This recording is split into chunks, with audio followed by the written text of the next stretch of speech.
yingini yo ku ddungu ye capital wo. Kati omuntu w'emyaka 45 oyo aba ayolekedde bukadde bwe. Oba onfuna aba takyalina mumanya, asobola okubeera ng'asobola okugamba nti jangu genda gyebaleko wano ewa Saidi wano ewa Sonko, n'ebyo si bye babikwagaza. Eyo si qualification ezookerwako kukola mirimu, kusimula kwambuka flo osimula flat flo nga mukaaga omuntu omu kalogoyi kennyini. Kati teri muntu amyaka 45 naddala kati ku birwadde bino bye tulina ngaffe bannayuganda osobola okuza ku myaka 45 sawa zino kati abanga omukadde wane waffe obeera oyinza okuba olina pressure, oyinza okuba olina alusa, oyinza okuba olina mu sukaali, ezo endwadde ziba zaakwe ne mugaba oba omufunye okitegeera. So abamu babeera bagezi ne mu size gwokimanyi nti ennaku zino obunene twalitoza bwa muntu mugagga ne kati omuntu agejja lwandwadde oba okitegeera. Kati omuntu aweereza emyaka 45 aba tali qualified genda ku ddungu. Ow'emyaka 45 tagenda. Omuntu omunene ennyo mu size nga tolina bulemu, amaaso go galaba, emikono gyo miramu, amagulu gatambula, niyo olwa size y'ennene tosobola kgenda. Kati mulimu ensi kati nga Jordan. Kale nze Sonko Muhammad mulimu kyatongera okubabuuzaako mu kutuguta nti kusinze okubeera tenga tukuweereza tujja ne tubaliiramu kwe tunyumya emboozi ez'enjawulo. Most special remunda banga ndi ne ambassador w'Abakadama tuba tugenda kulinnya ennyonyi tugendeko emitalama yanja tujjayitako Jordani Saudi Arabia, Saudi, Dubai, Qatar, Jordan, Oman, Bahrain, okube ekyeyo. And most especially nga tukusaidia abaana abawala ababa bayita Bakadama ndakuze bayita ba queens erinya twagala lijjawo kati bashagara yo muwala bwe bayita ba housemaid mu oluzo housemaid bano bamwe eri mbayita ba queens abali Bakadama mu Lwarabu bayita bashagara. Naye nga nyongera okujjukiza nti Jolo Property Consultants bateekamu efuta kulaba abantu baweereza emboozi zino zolabako wano ku mukutu guneeno. Tukutegeeza nti osobola okufuna ettaka okuva ku miliyoni 1.5 okweyongera. Miliyoni 1.5 ofuna 2 kwana miliyoni 3. Twagala okutwongera okutundirako ku nsonga z'aba queens bashagara ongambye housemaids bawaneeyo. Lwaki abantu abamu basobola okugaanirwa okulinnya ennyonyi okugenda okukola mu nnyumba y'Omuwarabu ate nga abantu abalala bakkirizibwa ne bagenda? Nawulirako nti baba balina amalibu. Waliwo abantu kati nako tulina ensi y'abampi. Abantu abali mu nsi y'abampi tebasobola kukkirizibwa kugenda kuba kyeyo nga ba housemaids baba Kyagala baba Bakadama mitalama yanja. Tusooke tumenye ebika by'abantu ebitakkirizibwa kugenda kuba ddungu. Then tusooke tudde ku nsonga lwaki kuba ddungu muliyita guddungu. Kola kyeyo. Kati ebika bino wammanga tebikkirizibwa. Sookere ku myaka. Omuntu yenna nga exceeding emyaka 45 okwambuka waggulu. 45 oba okaddiye okwambuka waggulu gw'amagumba gaba gamenyese. Ekyeyo ingini yo ge magumba go. Ye yingini nga bunalaba kapiki wano kasafuta meti bajaji nti webe evuddemu yingini niwe kibeerawo nga kinyirira nga kiri ku UBQ. Kiba tekyalina makulu. Yingini yo ku ddungu ye capital wo. Kati omuntu w'emyaka 45 oyo aba ayolekedde bukadde bwe. Oba onfuna aba takyalina mumanya, asobola okubeera ng'asobola okugamba nti jangu genda gyebaleko wano ewa Saidi wano ewa Sonko, n'ebyo si bye babikwagaza. Eyo si qualification ezookerwako kukola mirimu, kusimula kwambuka flo osimula flat flo nga mukaaga omuntu omu kalogoyi kennyini. Kati teri muntu amyaka 45 naddala kati ku birwadde bino bye tulina ngaffe bannayuganda osobola okuza ku myaka 45 sawa zino kati abanga omukadde wane waffe obeera oyinza okuba olina pressure, oyinza okuba olina alusa, oyinza okuba olina mu sukaali, ezo endwadde ziba zaakwe ne mugaba oba omufunye okitegeera. So abamu babeera bagezi ne mu size gwokimanyi nti ennaku zino obunene twalitoza bwa muntu mugagga ne kati omuntu agejja lwandwadde oba okitegeera. Kati omuntu aweereza emyaka 45 aba tali qualified genda ku ddungu. Ow'emyaka 45 tagenda. Omuntu omunene ennyo mu size nga tolina bulemu amaaso go galaba emikono gyo miramu amagulu gatambula niyo olwa size y'ennene tosobola kgenda kati mulimu ensi kati nga Jordan ekitene nnyo bagenze nnyo bayinza okoma ku kilo 7 nga bakupima wotu toba kilo zitasukka 7 wokola exceeding okwambuka ne woba oli muto myaka 24 naye ng'obuka kilo 7 tebakukiriza genda balabanga tasobola kakati ate newabeerawo ne possibility ne woba oli muto nnyo naye nga toweza myaka 21 kwambuka waggulu ensi ezimu toziyingiramu nga toweza myaka 21 olina bba kati w'emyaka 21 kwambuka waggulu ate nga tosusa myaka 4 kati probability myaka gya kivubuko ekyo egyayingini ennamu eiza ng'olina Honda Mitsubishi yingini kyendala gy'omanyi Honda Mitsubishi Jeep ezo yingini ezo zennyini omwalabu zaawe emirimu ezo ziba zaggwaggwako dda batalina kyazeeta zogenda kukolayo emyezi 2-3 otandike tukaabirira otandike kuwoowola ate nayitira mu kampuni ya Sonko Muhammad esangibwa Martin Road okitegeera otandikeka ate omwalabu tayagala bintu ng'ebyo agala kukola taali bwe tuba tugassa emyaka ne tugatta size kati atugenda ku kikula ky'omuntu nti oluusi omuwalabu olaba akagalo kano okalaba nga bwe kali bwe kati nekewetamu ko bwe kati nga tekeweseemu nga gwo kaweseemu naye nga keweseemu ko kazi nesigala nga ziri namu toyita omuwalabu abatakwagala mu nyumba ye toweera wano olina obulemu abaliko obulemu tebabakkiriza wano tosobola kukwata flamping sepu okitegeera ekyengeza kugamba wano oba oliko obulemu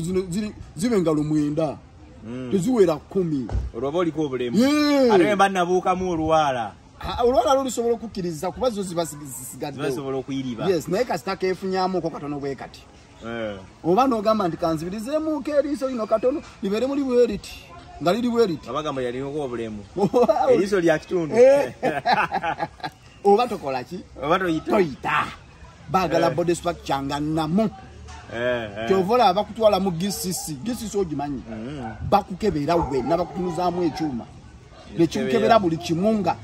tolinaamu wayirindi tolinaamu bukutuba tolinaamu busirimuga okitegeera tolinaamu wadde kapuresha liga yadde n'akamu olina banga oli mulamu wenna kubanga bakugyamu ensigo ng'oliko obulemu olina okubeera ng'oli mulamu wenna nga tolinaamu yadde kamunguluze bakukeberera ddala wenna ne bakuyisaamu aguma munda muno okubanga batwala cream de la cream tebamala gatwala muntu ngo we olina endaliba oti olaba tolaba otunda totunula olwokuba gweoyagala nnyo sente ate bw'obeera n'amambuluga n'owamambuluga ayinza obutayita baydawe ate omuwalabu yakyukanya olaba bagana ow'endali nga just n'omuntu kale ow'ensenke waliwo kye bayita ensenke ng'eriiso libeerawo etyo liringa eriri mu nnomo naye nga si nnomo naye nga liraba ensenke ekulemesa okugenda ku ddungu okolera omuwalabu so kati ebyo ebirwadde wayirindi enziku tulina waliwo bino ebirwadde ebirala nga sipi yakukuba kisipi naye nga tolina siriimu naye ng'olina kisipiwo olina ebisente byo byakukubaakuba kuba kati bakutwala mu gundi ne bakugjamu kati aba muwala ne bamugjamu engoye zonna ng'ayajudde mu gaba mubiri n'asigala mu kapale kokka wano gye babakeberera tuli seefu abaweereza abakyalo baagala ne batwala ebintu byabwe nga biri stedde kyova olaba bano bagayi ne bannagayizi we batuuka eri bw'aba afunye obuzibu nebyokutunda amawowolo kyanguwa nnyo kuba babeera fresh abamulamu nnyo kibagamba temutya bakadaama baliirawo bakadaama babamulamu naye kati ate lwakuba nti generation ekyuse ojja kgenda ogwokuwa Dubai akusiiga enziku supa nga golooza ali ku nnomo ojja genda ogwe ku mutolosi nga gwolowooza mbu yava wano bamukebera bulungi nnyo enziku buli kimu ng'ali stede agenda kuwereka enziku ng'ogendagenda mugoyo bakusaba $5,000 kugijja ng'empiso bagikuba ku mutwe okitegeera kugambe agenda kuleetera enziku y'aba Bangladesh ng'okweyayaba enziku wona empiso banagikuyadala ku mutwe ku kitwe kyennyini kuli eri nga naye bagikuba neyinza obutatuuka nga bagina gikuba direct so oba olina okwebereramu so omuntu oyo bw'atyo then waliwo ne bano abantu nga alogootana it's also disease ologootana jukira kati bakutwala ku office nobeera yakabanga je bakikeberera banno ne bagamba munnaye twawulidde mama gyaluma amannyo ekiro kuba makituufu nabulya nga bagamba yayalumiddwa ku majinni tebaagala ogende bw'otuuka eri bw'eri agaayo gasinkana agende ne gatandika ate buto ne gaddamu buto oba okitegeera gali ageeri Mijinuna weeri akwatagana n'essanguka w'e Uganda Mijinuna weeri n'akwatagana n'essanguka ew'e Uganda ne gujja bagira nga gw'omuwalabu omutwala nga bw'okola ki bw'oyagala jukira biba bireeta obusungu kati omuntu ameketa amannyo omuntu alogootana kiyinza okuba olusikisa kya Katonda okitegeera then waliwo okumeketa amannyo limu kubonero bulaga nti omuntu alina amannyo obukubonero obwo ameketa amannyo alogootana ekiro mulimu ne bano abantu abatambula bokka na bokka n'ava wano n'atambula n'agenda kiro naye nga naye gyalaga tamanyiyo ate nga naye tamanyi kyamutuuseeko nagamba ate natuuseyo nga atambula mu kiro mu nnyumba naye nga mwamulese muki mu buliri kivula process eyo ebeera ngazi nnyo eyokebera abantu abo ne batusanga nga tolina muwadde kantu konna konna keetagisa kati bwe tuddako ku bano aba body structure omuntu omulema olina okugulu kumu olina omukono gumu olina okutu kumu enyindo yagira bweti yakyama omumwa bakita nakimu okulinga omusale liiso limu abo basigale balime vanira balunda obumyu n'enjiibwa ne mulinga kyonna kyebasobola okukola wano kuba kati omuwalabu ennaku zino yakyusaamu n'omuntu owa language nga you don't understand English bamubina ebyakulamuwaaka nti nze bampita masituula I want to go to come to Saudi Arabia to work as a housemaid so please help me ng'obibatisa bubatisa era still togenda kati beetaaga omuntu ali well advanced omuntu asomyeko okitegeera omuntu asomyeko ku bitabo ategeera language asobola okugyogera obulungi oba wakomera musimanyi mu Kasubi primary school nga tewayitayo nga wali mu UPE meya oyinza okusubwa ki kati zino ensi zenjogerako ze zino zivera sensitive the likes of Turkey Dubai Nkata naye kati mulimu ensi zitwala tugende zi Saudi Arabia ezo zote ziboola zo bakutwala wasoma oluzungu bata walusoma gwogenda bakutetenkanya ku office awo lazima ng'oyiseewo yes aina utukuku shawarua aina utupepe ya gawa yes I will take care of baba I will take children care of what kasoma lokulaminga akubwe kati olutuuka eringo omuwalabu akuvuma mu luwalabu g'omutwala mu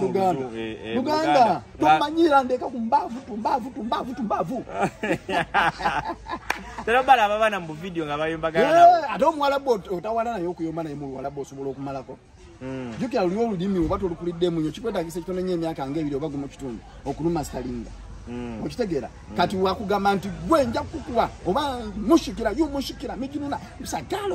Uganda yuwa Mijinuna ng'omugamba kumbavu komanina nze waffe tebangobaayo bombo clat bomba wola naye omuntu okumuvumira yanategera oba omuvumye kila kimuluma kweli gwenga gwe ku mutima oweweera oba ofulumiza eggambo eyo ne livaayo okitegeera nga gwe ku mutima oweweera n'ogamba yes kati awo kyendiko kyekyo okitegeera ekintu ekyo so embeera bwetyo bwebeera okay tuline bamuyita ambassador wabakadaama Promax byonna osobola okumpita Promax ambassador wabakadaama twala tugende tulaba structure z'abantu abatasobola genda tugendeko mu nsi y'abampi kati kuza abantu abampi bangi bali mu ggwanga Uganda bakimanyi nti mwebali abampi baneeno wagwan tubalabanga bataliko buli mu bampi bumpi ne buli kye balina ku mubiri gwe kikola ki kikwatagana abantu abo pulaani ki abantu abo balina kukozesa figa zaabwe oba ekitonde kyabwe kye balimu okukozesa kye balina mu nsi yabwe gye balimu naye okugenda ku ddungu ewo Mwarabu ebyo babyesonyiwe mpozi ng'agenze kulambuula agenda ku Waarabu nti beeru bakola bata kwate kuba akomewo babalabeera bekooko ate nawe batuukayo ebeera nga ekyabulambuzi okitegeera tukale gamba wow what's this okitegeera ekintu ekyo nabo baba beewuunya hoteli bampi mbawalabu mwebali nabo babulina naye kati kana we bakalaba nga kaddugavu nnyo kalina ngeje kakyusa nga okitegeera is it a monkey it's a rabbit akawe bakalungiya kuba kabirimu olweru yeru naye kano bakatunulira bwe bati balabira ddala nga kaninga ka full stop tekategerekeka kati teri muwalabu asobola kumuwa mulimu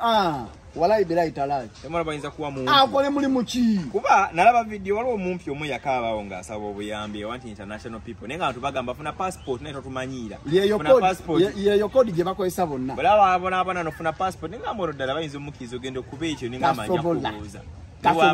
tasobola wadde kuyita mu kitolo ngagenda kusaawa entebe nekusaawa bamugamba olagawa walabu temukiriza osala mu kitolo ne kuba yitaawo ayinza obutatuuka ku mutaala awo tasobola yadde kusala yadde kubanga ekisokedde teri kampuni esobola muwa visa nti yino nti tukuwadde employment visa asobola ofuna visit visa ngenze kujogajogamuuko tasobola kufuna employment visa ne bwagenda ku interpol teri interpol yamu medical era of course medical tasobola giyita ayinza okubanga mulamu bulungi niyo lwa structure ye body structure eri tasobola omwalabu era agambirawo nti ono nedda mpozi ng'oyagala kundeetera scare pro ngoyagala kundeetera scare pro ti egire oba okitegeera ntasobola teri mumpi asobola teri mumpi abampi basigale wano bakole obudaama bwawano mukole obwa house galo basobola bikola bayidawo osobola okukozesa body structure gyolina n'ogifunamu ekintu tulabyeko bano ba ashas bakadole baani okitegeera osobola okufuna mu nsonto z'ofunamu okugenda ku ddungu si kufuna bwa bugagga just kufuna ntandikwa bw'ogenda ku ddungu oba ogenze funa ntandikwa oba togenze funa bugagga funayo miliyoni zo 5-6 niwo nosobola ozifuna tulabyeko abampi bangi nnyo bano ba Alex of Kapere baani bakozeseza ebitone byabwe balina nasasula olinga mu bubi nakozesa obubibwe nafuka ata influencer so osobola okukwata disadvantage n'ogifula advantage kale nga tumaliriza abantu baffe batuweereyo akagambo n'abaana abali mu biyumba saawa zino mwebale kusiiba bannange bayidayo tubuuzayo ndowooza wiiki ng'emu tumaleko ekisiibo